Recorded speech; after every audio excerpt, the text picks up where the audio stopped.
Siya po ang nag-reclassify. Sila. They did it and it's wrong. It's illegal. Wala yan sa batas.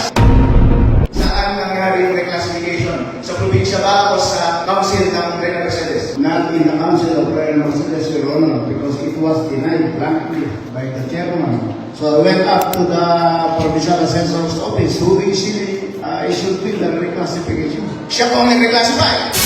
Meron po ba sa batas ng local government code na meron kapangyarihan ang provincial assessor na mag-reclassify ng mga lupain?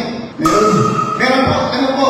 Nasa ikutuin niyo po ba sa local government code? Pakiyanan po dahil wala pa akong mahanap. You should know better.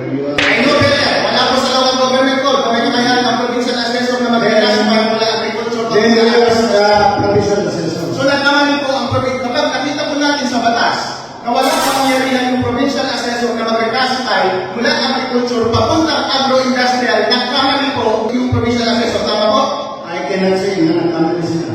Ako Because po, they did it. They did it and it's wrong. It's illegal. Wala yan sa batas.